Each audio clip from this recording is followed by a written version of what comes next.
udah pasti dapat kerja karena dibutuhkan oleh perusahaan manapun. Saya memilih jurusan teknik manufaktur karena memiliki perspektif dan jangkauan yang cukup luas serta menjadi tumpuan bagi bidang ilmu yang lainnya.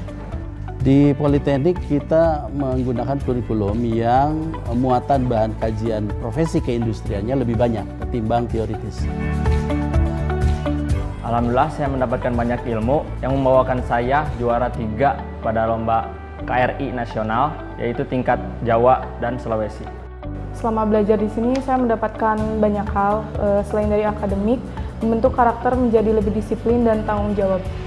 Hampir 80% apa yang saya dapatkan di Politeknik, saya aplikasikan dalam profesi saya saat ini. Yang pertama, saya diajarkan tentang kedisiplinan yang tinggi. Yang kedua, etos kerja. Yang ketiga, saya diajarkan menggunakan peralatan teknologi dari mulai yang sederhana sampai yang tercanggih untuk membuat sebuah produk dengan lebih efektif dan efisien. Pada prinsipnya, saya memastikan bahwa mahasiswa memperoleh pengetahuan yang memadai serta memiliki kecakapan industri yang relevan. Harapan saya bisa membuka lapangan kerja khususnya untuk masyarakat Bandung dan sekitarnya agar berguna juga bagi bangsa dan negara. Saya ingin berkontribusi pada pembangunan jembatan karena jembatan tidak hanya dibangun tapi perlu dipelihara untuk membangun bangsa. Perusahaan saya saat ini mempunyai 5 karyawan dan kedepannya perusahaan saya akan membuka lowongan pekerjaan lagi untuk mengurangi angka pengangguran. Sebagai dosen tentunya saya berharap bahwa mereka itu akan menjadi profesional yang sukses dan bermartabat. Pasti, itu yang ada di pikiran saya saat memutuskan kuliah di Politeknik. Kita adalah generasi pasti, sebuah roda yang pasti tetap berputar di atas maupun saat berada di bawah. Di sini saya belajar bahwa setiap langkah kecil pasti berarti asal kita menekuninya. Setiap pelajaran adalah bekal pasti untuk siap terjun membantu bangsa. Bukan lagi hanya untuk diri sendiri, apa yang kami buat harus berdampak untuk kesejahteraan banyak orang. Hal besar tidak akan terjadi tanpa usaha-usaha pasti yang kamu lakukan. Tidak pernah menyerah pada tantangan untuk meraih cita-cita membangun bangsa. Karena kalau bukan kita yang menciptakan kepastian itu, siapa lagi? Jadi, ciptakan kepastianmu, jadilah generasi pasti.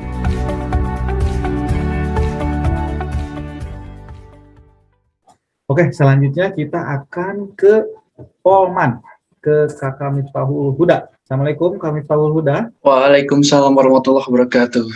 Sehat-sehat, Kak? Alhamdulillah sehat. Alhamdulillah. Ya, nah ini teman-teman nih, udah ada Kak Miftahul Huda dari Polman Bandung. Ini juga luar biasa, juga banyak peminatnya ya Polman itu ya. Untuk teman-teman yang memang concern di teknik ya sebetulnya gitu ya. Iya, betul. Nah, nanti bisa juga teman-teman kalau ada yang mau menanyakan tentang Polman bisa drop di kolom chat juga. Nanti akan saya sampaikan juga kepada Kak Miftahul Hudanya. Oke, untuk menghemat waktu kepada Kak Miftahul Huda kami persilahkan. Oke, terima kasih Kak Sakti. Bismillahirrahmanirrahim. Assalamualaikum warahmatullahi wabarakatuh, teman-teman. Kenalin, nama aku Miftahul Huda. Aku manggilnya ke kalian santai aja ya, karena nggak beda jauh lah umur kita. Oke, sebelumnya mohon maaf nih, poin-poinnya ada yang salah dikit sosialisasinya. Oke, ini adalah Politeknik Manufaktur Bandung, dulunya namanya Politeknik Mekanik ITB atau Schweizer Polytechnische für Mechaniker, yang berdiri di Polman 1977. Nah, teman-teman, tahu nggak sih manufaktur itu apa gitu? Kenapa sih? Kadang pernah dengar nggak sih, apa sih manufaktur? Kok familiar sama namanya atau belum pernah dengar namanya gitu? Oke, manufaktur itu adalah proses pengolahan bahan yang masih mentah menjadi produk setengah jadi ataupun siap pakai. Nah, kalau teman-teman pernah lihat kayak tutup botol ataupun kayak baut ataupun yang lain, itu tuh adalah produk-produk setengah matangnya gitu. Nanti bakal di-assembly atau bakal dirakit bersama produk-produk yang lain gitu. Makanya kenapa manufaktur menjadi salah satu bidang studi yang penting di Indonesia, kayak gitu. Nah, ini adalah wajah dari Politeknik Manufaktur dari dalam ya. Di situ adalah bengkel mekanik atau manufaktur engineering.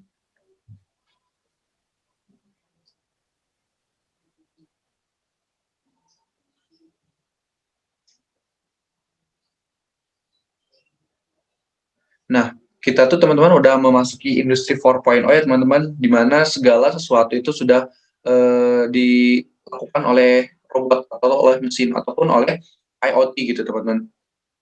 Jadi ini sangat meminimalisir pekerjaan manusia seperti itu.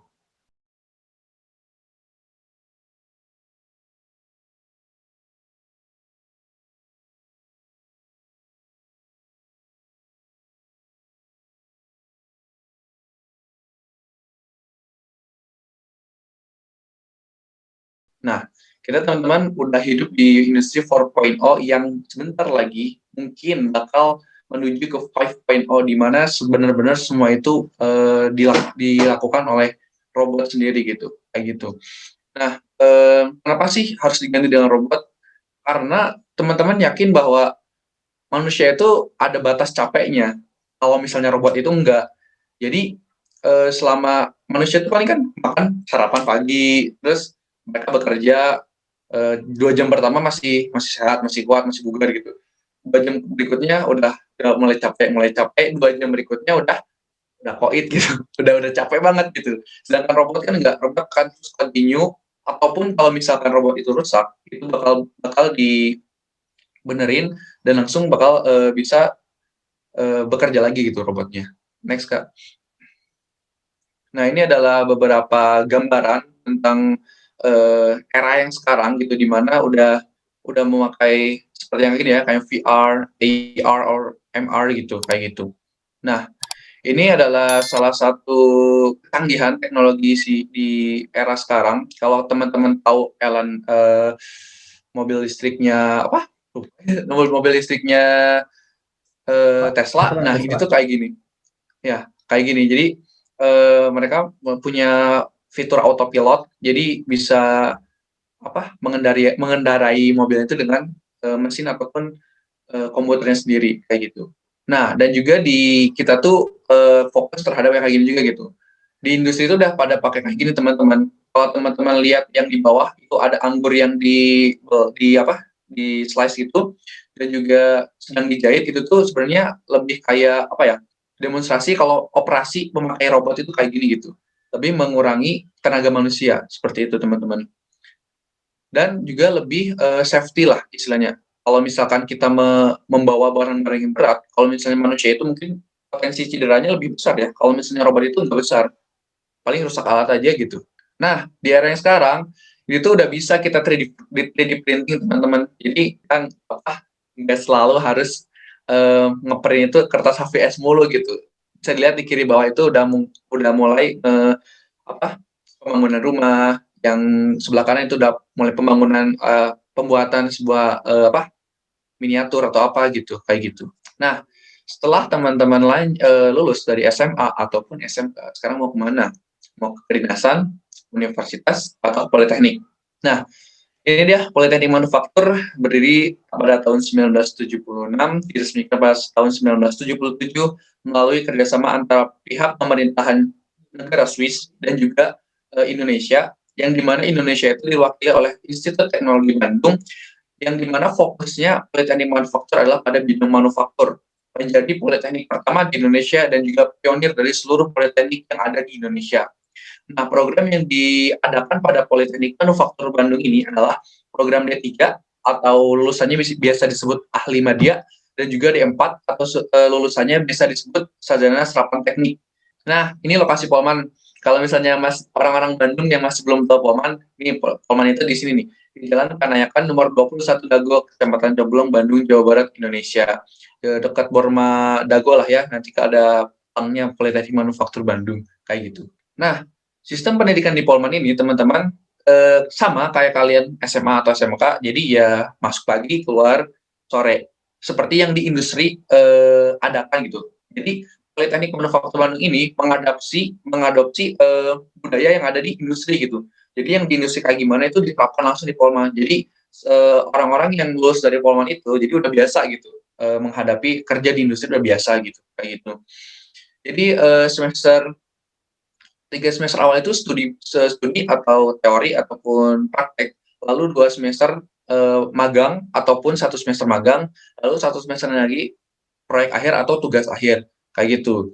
Nah, sistem perkuliahannya itu berbeda dari politeknik yang lain, khususnya pada teori dan juga praktek. Untuk D3 itu adalah 2 minggu praktek, 1 minggu teori. Jadi 1 minggu itu dipakai untuk teori semuanya, nah 2 minggunya itu untuk praktek. Seperti itu teman-teman. Lalu yang kedua, D4-nya. D4 itu seminggu teori, seminggu praktek. Kayak gitu teman-teman. Mungkin banyak pertanyaan, kenapa sih Polman itu kurang terkenal di masyarakat luas gitu? Karena memang jujur aja, Polman itu cuma ada 4 jurusan yang ada di Polman, cuma ada 4 jurusan. Kalau misalnya teman-teman tahu Polman, Polman itu mungkin banyak banget jurusannya dari keuangan, dari teknik sipilnya, dari elektro, dari teknik mesinnya, dari teknik kimianya, banyak banget. Tapi ditegasin lagi ya, Polman itu adalah fokus politeknik pada satu bidang, yaitu manufaktur. Nah, di sini ada jurusan desain atau yang biasa gambar-gambar, ada foundry engineering atau yang biasa ngecor logam, lalu ada manufaktur engineering atau biasa disebut teknik mesinnya, dan automation engineering atau yang biasa disebut teknik otomasinya. Seperti itu, teman-teman. Lanjutkan. Oke, ini ya design engineering atau teknik perancangan berfokus pada gambar dan juga desain dari konvensional sampai modern. Nah, ini dia teknik perancangan manufaktur. Nanti teman-teman bakal diajarin tentang gimana sih gambar mesin yang baik, gimana sih gambar benda kerja yang benar itu kayak gimana gitu. Dan program studi itu ada teknik perancangan perkakas presisi, teknik perancangan mekanik umum, dan teknik perancangan manufaktur. Mungkin teman-teman bingung ini apa sih kok asa sama semua Kang, teknik perancangan semua. Ya sih, mungkin emang agak sama di teknik perancangannya, tapi fokusnya itu beda. Contoh di perkakas presisi, mereka itu lebih ke detail perkakas yang kecil. Presisi itu adalah benar-benar ukurannya benar, ininya benar, dan itunya benar gitu, kayak gitu. Lalu mekanik umum itu lebih ke universalnya gitu, nggak terfokus pada perkakas presisi. Dan teknik perancangan manufaktur atau yang diangkatnya itu lebih ke analisis yang 2 program studi yang di atas, kayak gitu. Dan mau ngejelasin juga, teman-teman, kalau di universitas itu ada fakultas, ada jurusan. Kalau di Politeknik Manufaktur Bandung itu tuh ada jurusan, ada prodi gitu. Jadi jurusan itu udah kayak fakultasnya di universitas, kalau prodi itu udah kayak jurusannya di universitas. Nah, ini adalah biasa kita praktek anak-anak desain ya. Mereka disuguhi oleh komputer dan juga meja gambar. Kalau misalnya pernah lihat meja gambar arsitek kayak gitu, yaitu mirip lah kayak yang di Polman kayak gitu. Selanjutnya adalah ada jurusan yang benar-benar menguras fisik teman-teman nih. Tapi serulah di sini jurusannya, yaitu foundry engineering atau teknik pengecoran logam. Nah, teknik pengecoran logam ini nih berfokus pada kimia metalurgi, di casting, sandcasting, dan analisis material metal.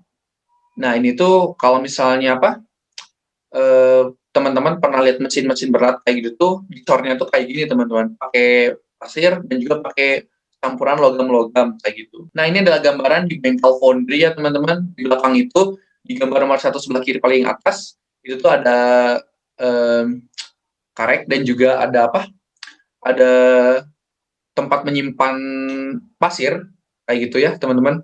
Bisa dilihat ini teman-teman ini lagi praktek juga. Ada yang lagi ngebenerin pasir dan juga lain-lain. Next, Kak. Selanjutnya adalah manufaktur engineering, yaitu jurusan pertama di Polman. Ini adalah jurusan yang paling terkenal di industri ya, teman-teman. Nah, jurusan ini tuh berfokus pada mesin dan juga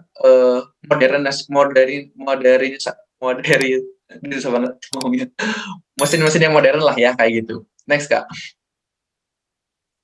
Oke, jadi ini adalah fokus dari manufacturing engineering, yaitu gambar teknik, metrologi, dan juga computer aided manufacturing, CNC, milling, turning, EDM, dan lain-lain gitu. Nah, ini juga sama nih, mungkin prodinya bikin teman-teman pusing juga ya. Teknik mekanik umum yang pertama itu tuh membahas seluruh jurusan di teknik manufaktur, cuma nggak terlalu expert atau nggak terlalu mendalam lah. Jadi mekanik umum aja, kayak gitu.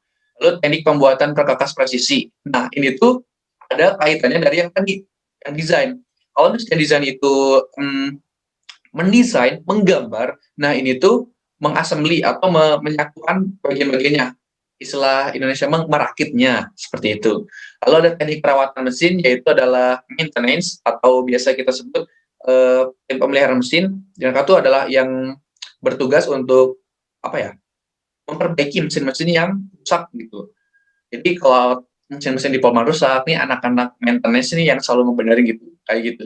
Dan lalu teknik mesin dan manufaktur D4 itu adalah jurusan yang berfokus pada seluruh jurusan di manufaktur, tapi lebih ke bagian analisisnya. Seperti itu. Lanjut, Kang. Nah, ini adalah pemandangan di bengkel ME atau Manufacture Engineering. Anak-anaknya biasa disebut anak-anak mekanik ya teman-teman. Ini besar banget. Dan ini adalah yang paling komplit di Bandung. Karena ini kita masih ada Ragum dari 1977 itu masih bagus dan masih dipakai sampai sekarang gitu. Itulah kelebihannya Manufacture Engineering gitu. Next, Kak. Nah, ini dia jurusan saya, yaitu jurusan Automation Engineering yang fokus pada teknologi, teman-teman. Next, Kak. Jurusan ini tuh fokus pada programming, microcontroller, IoT, robotika, dan elektronika, serta sensor, pneumatik, hidrolik, DCS, SCADA, dan juga PLC. Nah, kalau teman-teman suka sama programming, entah itu programming web atau programming tentang mesin, teman-teman bisa masuk sini nih. Karena di sini kita bakal benar-benar belajar bagaimana mengaplikasikan, bagaimana membuat sebuah, kadang kita buat robot juga sih teman-teman, kayak gitu. Dan program studinya itu adalah D3 teknik mekatronika dan juga teknik rekayasa otomasi. Kalau mekatronika itu mungkin teman-teman bisa cari di Google, itu adalah ilmu mekanik, elektrofisika, dan juga informatika dijadiin satu, lebih ke arah mesinnya gitu. Bagaimana kita menggerakkan mesin tanpa menggunakan tenaga manusia lagi, seperti itu. Lalu yang kedua adalah tadi rekayasa otomasi. Nah, ini tuh lebih ke analisisnya lagi. Pokoknya yang D4 di Polman itu lebih ke analisis dan juga lebih expert lah kayak gitu. Ini tuh lebih ke otomatisasinya lah kayak gitu, lebih ke IoT dan juga pokoknya modern lah di sini tuh gitu, kayak gitu. Next, Kak. Nah, ini adalah gambaran di lab kami. Maaf, kami nggak nyebutnya bengkel karena lebih kerenan itu lab ya. Lab robotik dan juga lab microcontroller kalau nggak salah ini namanya. Next, Kak. Nah, ini dia fasilitas di Polman, teman-teman. Kalau teman-teman kuliah di Polman, nggak usah khawatir. Polman luas, ya meskipun nggak kayak tadi universitas-universitas yang lain yang bisa menggunakan transportasi. Teman-teman di sini tuh, kalau kuliah di sini udah terhitung olahraga lah. Soalnya kita di sini ada 1.700 anak tangga yang kalau teman-teman kuliah mungkin bakal ketemu salah satu dari 1.700 anak tangga itu, teman-teman. Ya, kita punya lab jurusan, ya, kita ada kelas teori, auditorium, fasilitas olahraga kayak lapangan futsal, lapangan basket, lapangan mini soccer kita ada, dan juga wall climbing juga kita ada. Lalu amphitheater, perpustakaan, lalu kita juga ada Masjid Ilman Hadid, baru dibangun, baru selesai juga kemarin, dan masih banyak fasilitas yang lainnya, teman-teman. Nah, ini adalah kerjasama kita dengan internasional, tapi kita sekarang lebih ke Perancis, teman-teman. Jadi kalau teman-teman pengen ngelanjutin S2 ke Perancis, teman-teman bisa masukin Politeknik Manufaktur Bandung. Nanti teman-teman juga harus belajar bahasa Perancis kayak gimana, dan teman-teman insya Allah bisa ngelanjut ke Perancis, karena di sana ada beberapa dosen kita juga yang melanjutkan studi S2-nya ke sana. Seperti itu, teman-teman. Nah, ini adalah kita banyak yang bilang bahwa organisasi itu penting. Ya, tentu penting. Karena apa? Kalau anak politeknik gak dikasih organisasi itu bakal kaku. Kalau misalnya cuma buat kalau punya hard skill doang. Jadi kita harus barengi dengan soft skill kayak gitu. Ini adalah organisasi kita yang pertama dari DPM, Dewan Perwakilan Mahasiswa, lalu BMKM, dan Eksekutif Mahasiswa, himpunan jurusan, dan juga himpunan daerah. Ada yang dari, kalau himpunan daerah itu ada yang dari Garut, namanya Hidobuldogar, aneh-aneh kan gitu. Ada yang dari Tasik, namanya Himalaya. Dan ada dari Minang juga, teman-teman, banyak banget teman-teman dari Minang itu masuk ke Polman gitu, kayak gitu. Lalu ada UKM rohani kayak KMI dan juga KMI itu keluarga mahasiswa Islam, lalu PMK Persatuan Mahasiswa Kristen yang risteknya ada robotika, ada otomotif, ada CNC, dan ada ATI. Lalu ada olahraganya juga ya, teman-teman, kayak gitu. Next, Kak. Nah, ini adalah salah satu potret UKM kita. Anak anak-anak bengkel tuh bisa juga loh main musik, yang bisa dilihat ya, bisa juga olahraga juga bisa gitu, jadi nggak diem aja gitu, jadi kayak anak bengkel pada umumnya gitu, kayak gitu. Next, Kak. Oke, untuk uang kuliah sebenarnya Politeknik Manufaktur Bandung bisa dibilang terjangkau karena paling mahal itu adalah jurusan Foundry, kurang lebih 9 juta per semesternya, tapi uangnya itu bisa tergolongan juga gitu teman-teman. Kalau misalnya tergantung gaji orang tua teman-teman gitu, itu bisa dibicarakan dengan pihak Polman, teman-teman bisa sanggupnya bayar berapa pas semesternya, kayak gitu teman-teman. Dan beasiswa juga ada beberapa beasiswa, contohnya KIPK, BNI 46, Bio Farma, Astra Group, dan juga ada beberapa beasiswa-beasiswa yang bakal diumumkan seiring berjalannya teman-teman itu kuliah di Politeknik Manufaktur Bandung. Biasanya tuh rentan dikasih beasiswanya itu satu semesternya 4.200.000 untuk biaya hidup ya, untuk biaya hidup langsung dikasih gitu. Itu beasiswa yang tiba-tiba ada gitu. Tapi kalau misalnya beasiswa dari industri, biasanya teman-teman harus ada komitmen sama industrinya. Enak kan, dapat beasiswa, lulus udah langsung kerja gitu. Tinggal apa lagi gitu ya, tinggal kerja, tinggal dapat uang, dan bisa memanfaatkan fasilitas-fasilitas yang di industri dan juga di Polman, kayak gitu. Nah, ini adalah salah satu, bukan salah satu nih, salah banyak ini, banyak banget nih ini, perusahaan-perusahaan yang udah kerja sama Polman. Kalau misalnya teman-teman bisa lihat di kiri, industri tambang dan energi itu bacanya bukan Schlumberger, tapi Schlumberger ya, dan juga Halliburton. Jadi itu kita bukan jadi orang penelitinya, kita lebih jadi engineer-nya gitu, cara mengoperasikan alatnya kayak gitu. Kalau ada industri otomotif yaitu Toyota, GMF kayak gitu. Kalau industri manufaktur yang lain kayak L'Oreal, Dynapac, dan ini nih Yokogawa nih. Yokogawa ini perusahaan Jepang juga gitu. Dan kemarin juga ada alumni kita yang berhasil di Fanak Industri yang memproduksi robot dari Jepang juga kayak gitu. Nah, ini tuh adalah jalur penerimaannya ya teman-teman, ada SNMPN dan juga SBMPN dan juga UMPN atau mandirinya. Dan mungkin kemarin kalau nggak salah ada wacana bahwa D4-nya itu masuk ke SBMPTN juga teman-teman, kayak gitu.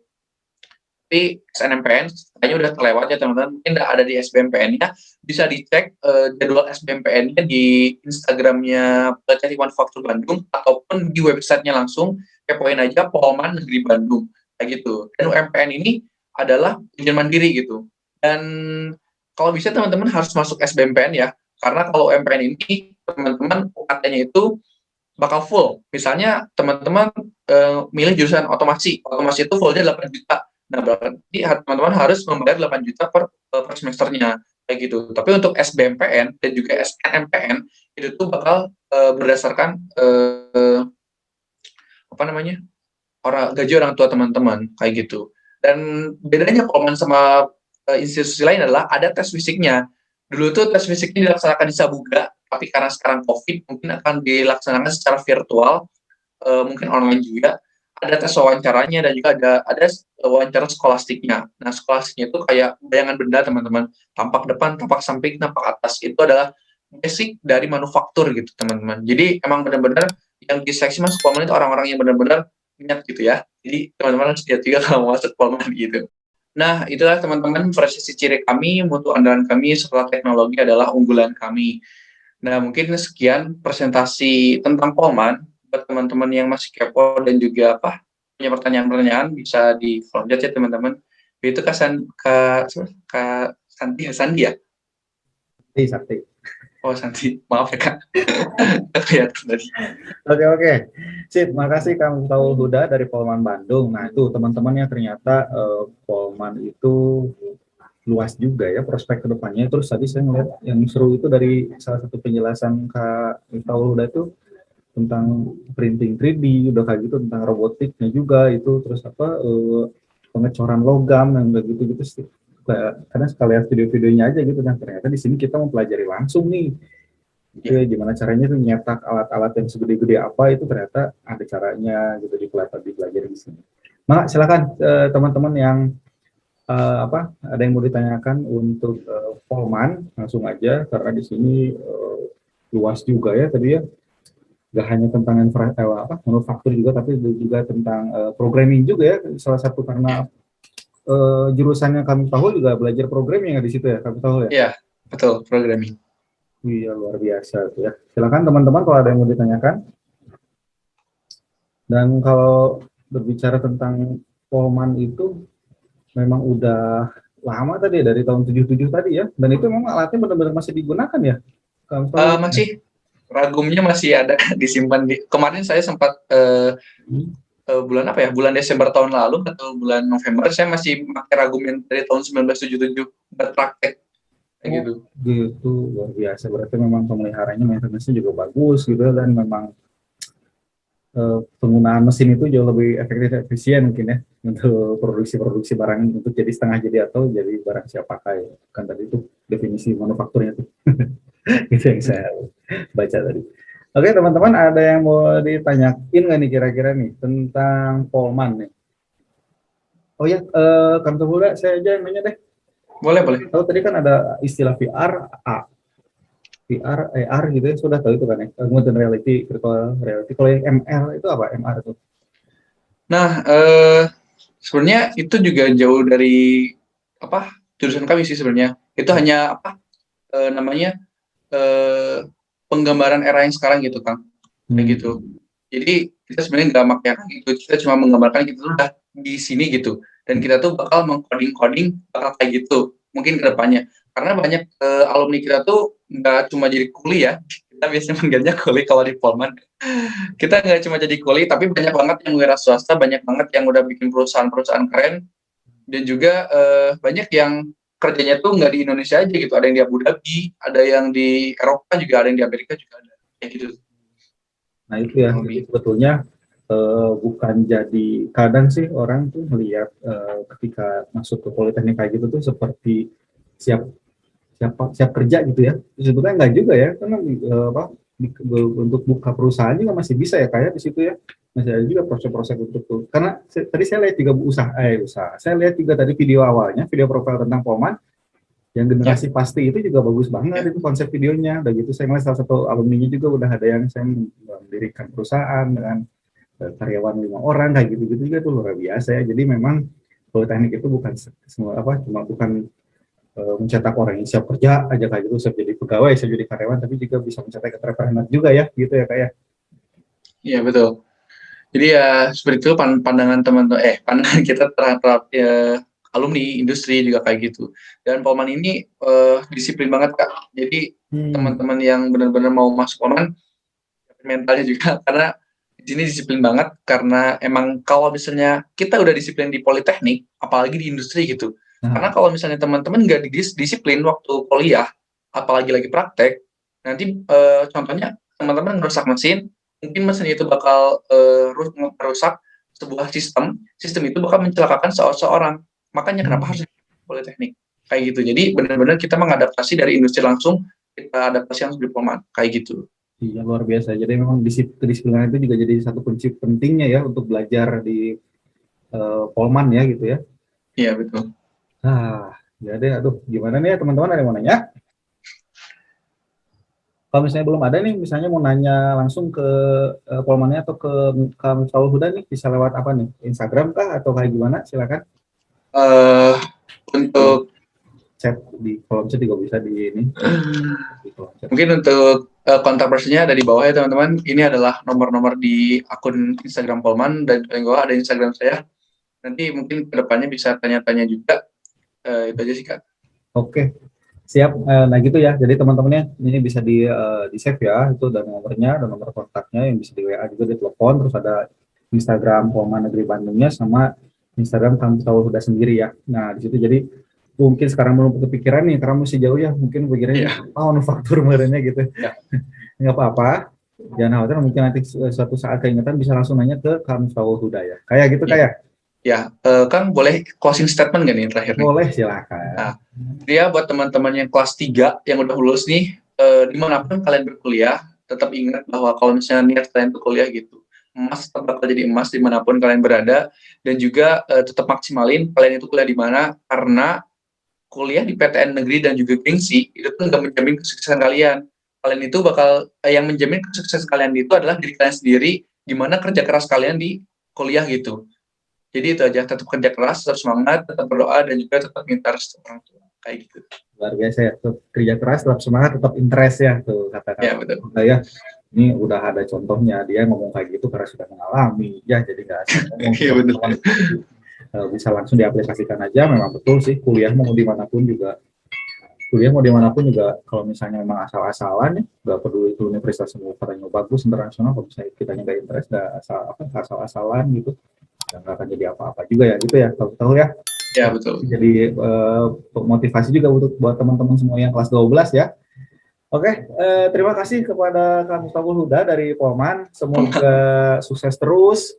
Amin. Semoga nanti tercapai cita-citanya, juga studinya juga lancar ya sampai lulus ya. Amin. Baik. Oke, terima kasih Kang Mustaqul Huda. Ya, sama-sama. Saya pamit ya. Assalamualaikum. Waalaikumsalam warahmatullahi wabarakatuh.